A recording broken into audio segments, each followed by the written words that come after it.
This is Dr. Sandhu with another episode of Dr. Dev on wellness and anti-aging.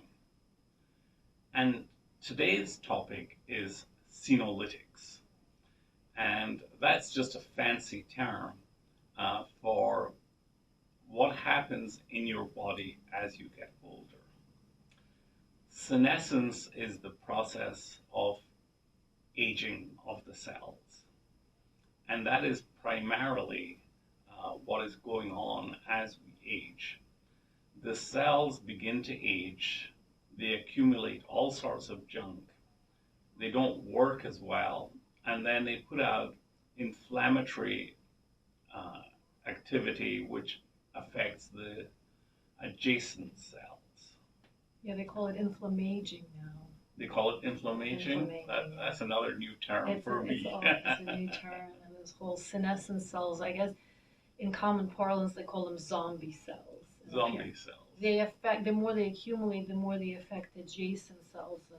And by putting out these enzymes, they somehow cause the adjacent cells to accelerate aging as well. So this main thing is about clearing these senescent cells. And one of the things that helps do that is fasting, like intermittent fasting. But again, fasting is not something people like to hear. We all like to eat, and it's just not comfortable. Particularly, they found that after prolonged periods, like after 24 hours, is when this autophagy begins, right? Yeah, and autophagy is the process where your body digests the cells that it no longer needs. So autophagy is going on in your body all the time. And new cells are being generated, cells are aging, and then as they age, they have to be taken care of. So when patients talk to me about anti-aging, one of the first things they talk about is, and this has gotten a lot of press, is the use of a prescription medicine, which has anti-inflammatory activities, but it's also being used in transplants to prevent rejections. And it's called sirolimus. And what's the common name for that? Well, rapamycin. Rapamycin. It's I think rapamycin originally was found on this island, where Easter Island, where they had rapamui, and that's these unknown stone sculptures, right? And that's where the word came from, because it was found in the soil surrounding these rapamuis, so that hence rapamycin. Yeah. So it's always confusing because there's a generic name and a trade name. The trade name is what the pharmaceutical companies sell the products under that brand name. Much like Wegovy is just a brand name for semaglutide. Semaglutide is the actual drug.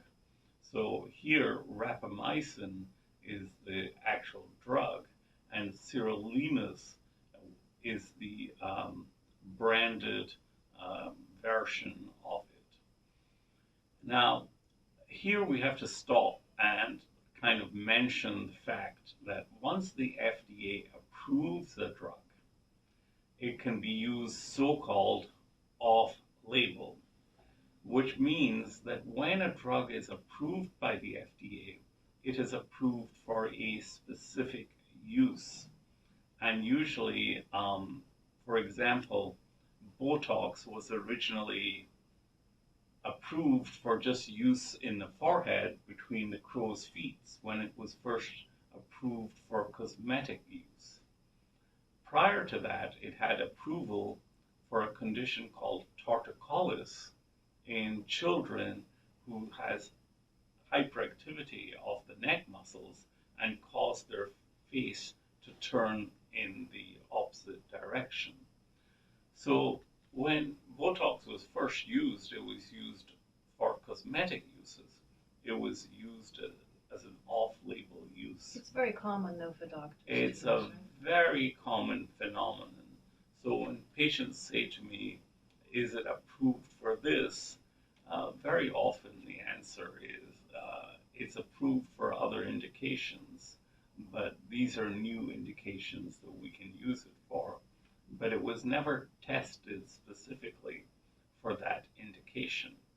Which brings me back to sirolimus and back to the drug industry. Because once the drug industry has gotten FDA approval for a specific medication, and they know that doctors are using things off label, then they have no incentive to carry out studies to prove that these other activities are um, a functional effect unless they have some control over the market.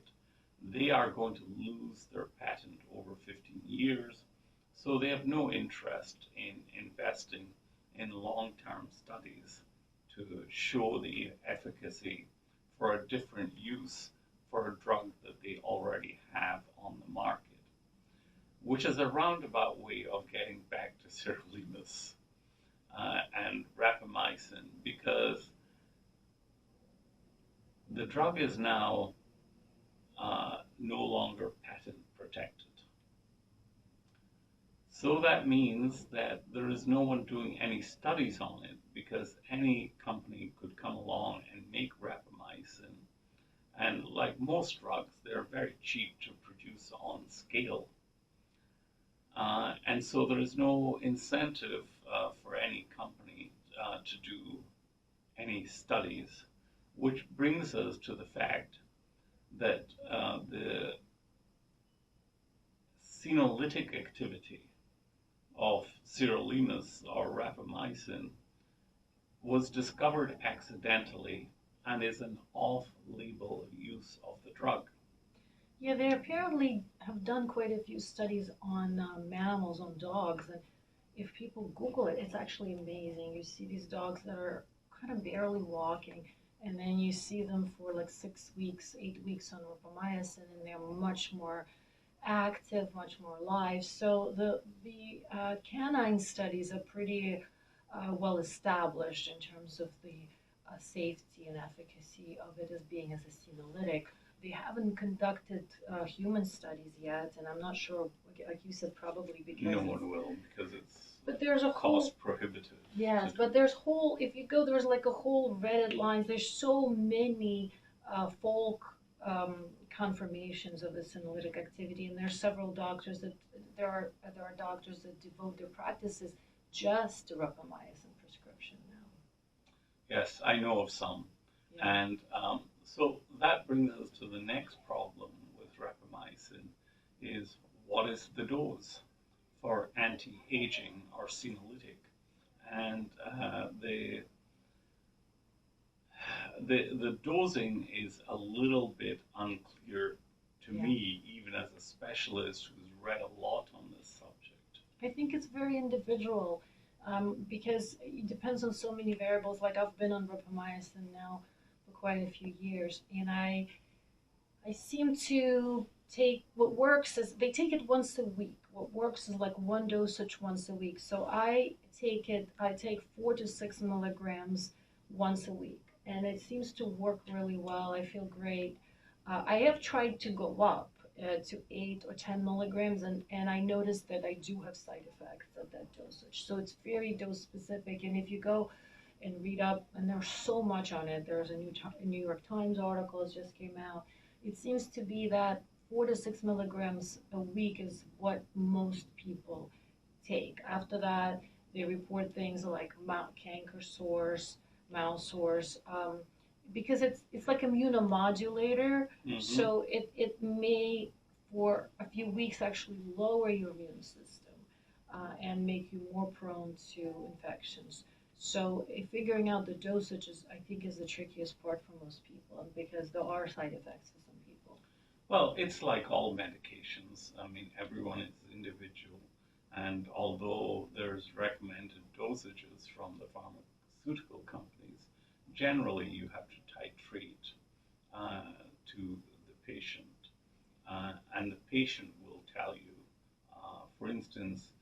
when you put a patient on thyroid hormone because they are deficient in thyroid hormone, it takes a little bit of time for the patient almost to self-adjust the dosage to what dosage works for them.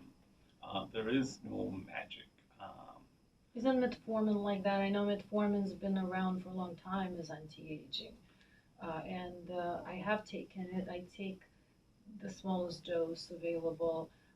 And it seems to, what it helps is it helps with, because it's otherwise known as glycophage, where it seems to consume sugar in the body. Yes. Metformin was a drug that was initially used for diabetes, and 70% of medical expenditures in the United States are related to diabetes, which is related to sugar control. If we could only stop eating sugar, if that's part of the aging, the glycation. But again, that is the central issue. Yeah. That is why weight loss focuses on the fact that you will have less sugar in your bloodstream. And we've been told so many times. Like, I remember Jack LaLanne used to say, if it tastes sweet, spit it out. Mm-hmm. So, and he lived to be 96, and you know how healthy he was. But he claimed for 50 years he didn't eat anything sweet. But obviously he had enormous willpower, which most of us do not have. So people do resort to microdosing metformin or acarbose to deal with their kind of sugar, consumption. And the fact of the matter is, I mean, I don't lecture to patients because I believe that we have to live in the world the way we find it. And we find sugar and sweetness a very pleasant experience when we eat those foods. And of course, there's a whole industry in the food industry, and they have food scientists to work on the exact formula that will make patients want to eat more, so that they could sell more. Well, I actually read recently that our stomach actually expands, even if we're not hungry anymore, when we're prompted with sugary things. Yes. Actually, I think it's kind of innate because babies respond to sugar. I mean, breast milk is sweet. Right? Mm-hmm. In fact, it's like nauseatingly sweet, right? So I think that that's just an innate preference we have, and unfortunately, it's also our downfall in many ways because it causes glycation. It is because sugar, glucose, is the primary energy molecule that is used in the body. So we do need sugar. Our body will make sugar out of fats and proteins because without sugar, our body would stop functioning. So we can't just say sugar is no good. We consume too much. It's just that we consume available. too much of it because it is so readily available, and it is and the food companies their profits and stock price depends upon selling more. So most people don't know that there are actually a whole host of food scientists, and that the most palatable is a combination of sugar and salt and crunchy.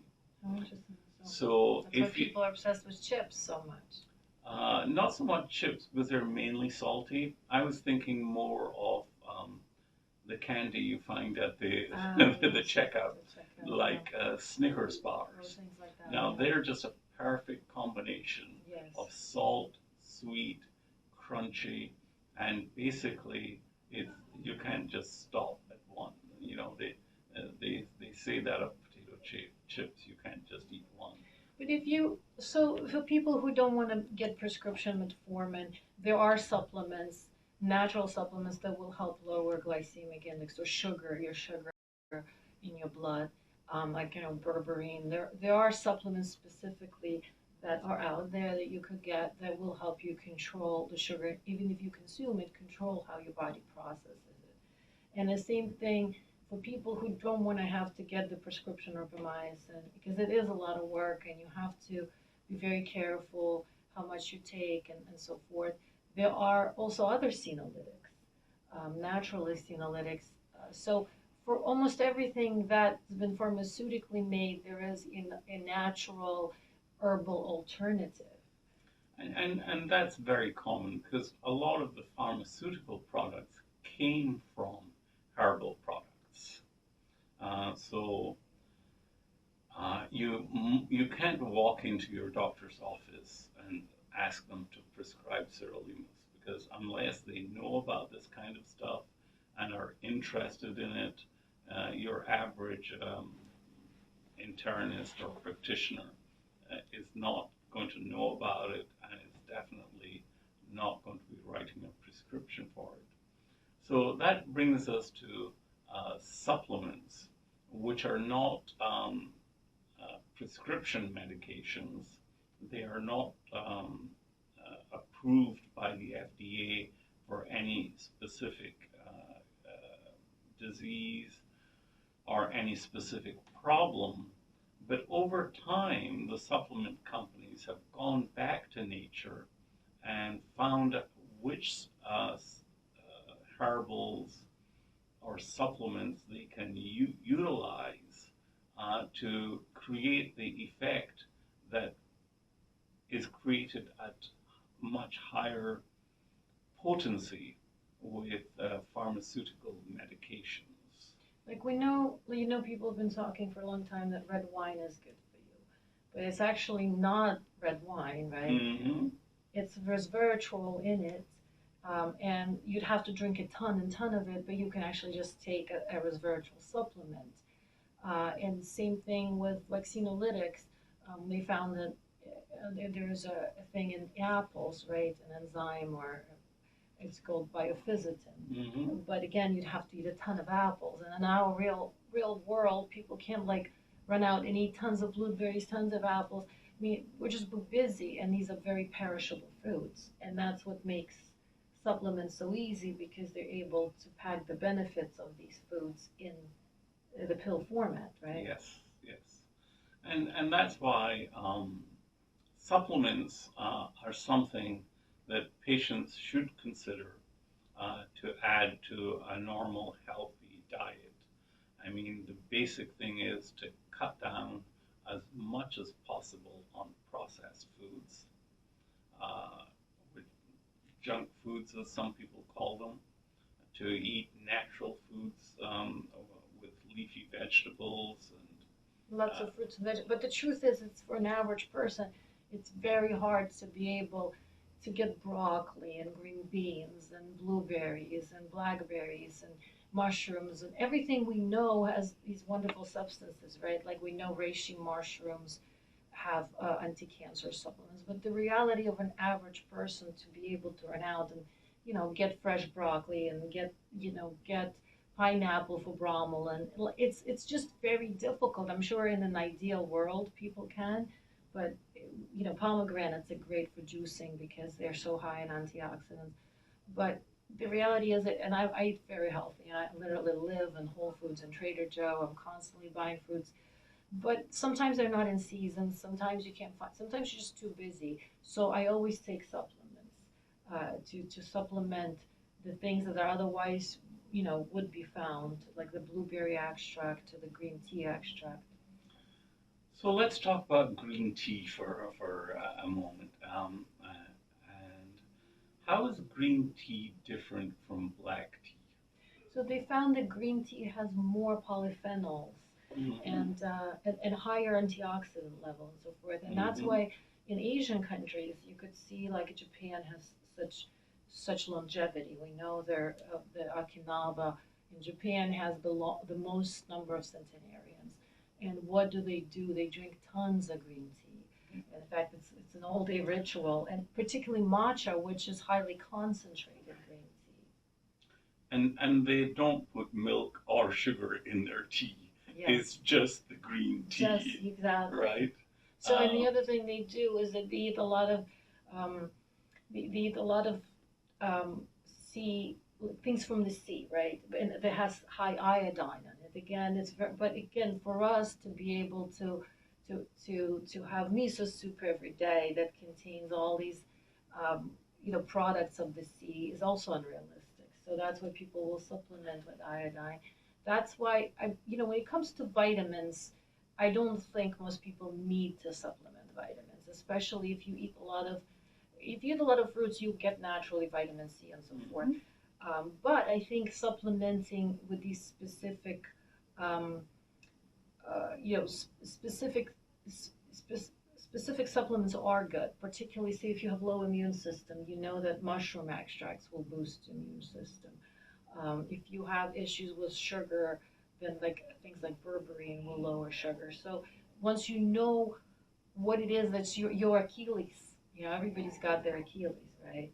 And some people benefit, I know, from B12 injections, right? Yes, yes. In fact, I do recommend patients to take vitamin D and B12. B12, especially in the winter, right? Yes, if they're not going to take a multivitamin, then those two I recommend to almost every patient. Yeah, because vitamin D you can only get from the sun, and most of us are stuck inside, and you have to have at least 15 to 20 minutes of sun exposure to get the vitamin D. Exactly. In fact, vitamin D, some people have relabeled as a pro-hormone because it really, your hormones are something that your body can create. Vitamin D, your body can create if it gets enough sun. Right. So people call it a pro-hormone to kind of differentiate it from the other vitamins which are your body could not create from what you eat. Like you can create proteins from the building blocks of amino acids. Apart from the essential amino acids, your body can recreate almost any protein from amino acids. So that was that.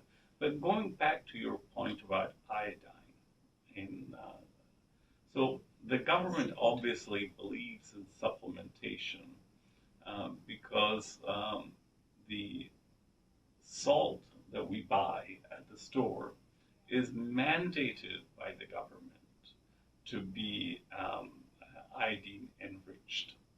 And in fact, if you go to the store, and some people don't want to take iodine, in the store they will sell salt which is iodine free.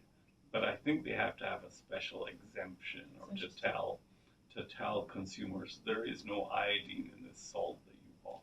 But like seaweed naturally is high in a lot of these things. That's why you see, if you look at the diet of the Japanese people, it's really high in products from the sea, so they get omega-3. Again, if you don't eat seafood, if you don't have like oily fish like salmon, you should definitely supplement omega-3s.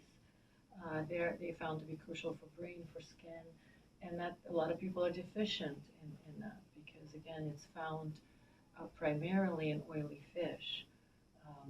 So it depends again.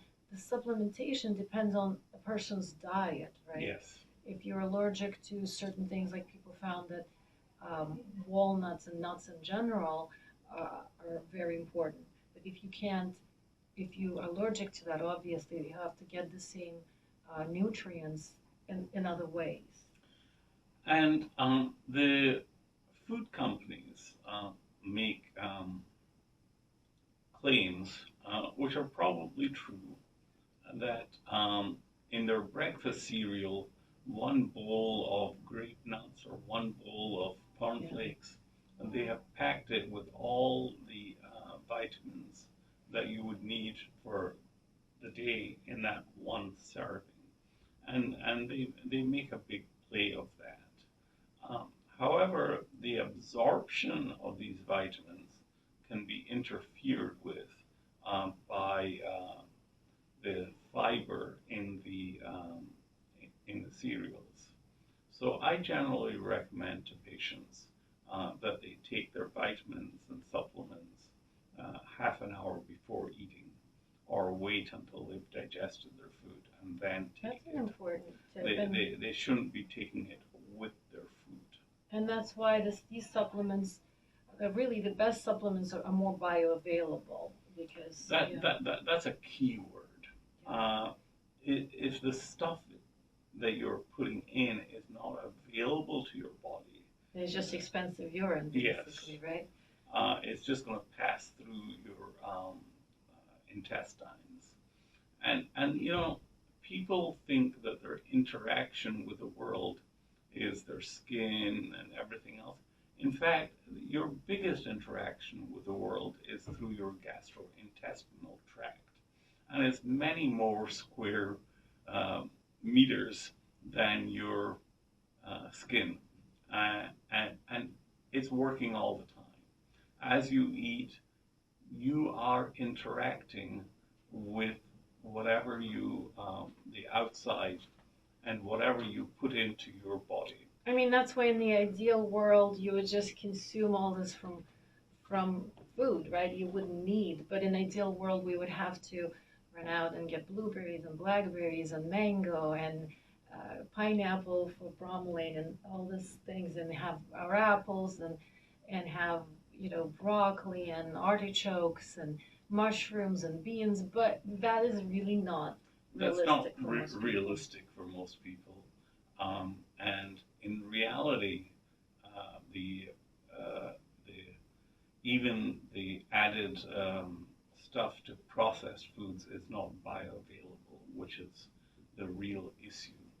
And that is why supplements, I think, are important, especially if you have issue with sugar elevation, what they call glycemic index, then there's something available for that. If you think you don't consume enough oily fish or omega-3, then I think it's a good idea to take it as a supplement. If you're not outside much and don't get sunlight, then I think D is very important, and B12 is important for energy. Well, obviously the world agrees with you because the supplement industry is a multi-billion-dollar industry, and people are taking supplements, and so it's the interaction that happens with your gut and the bioavailability. And in a forthcoming episode, we're going to be talking about your GI tract and all the things that can happen in your GI tract. And most importantly, we're now learning about the gut-brain connection. So hope to see you on another episode of Dr. Dev on anti-aging and wellness, and we will talk about the gut biome and the gut-brain. Well, they call it the second brain now. They call it the second brain. Well, your stomach will tell you when you're not feeling well, right? Thank you very much for watching this episode, and look forward to seeing you soon. Thank you.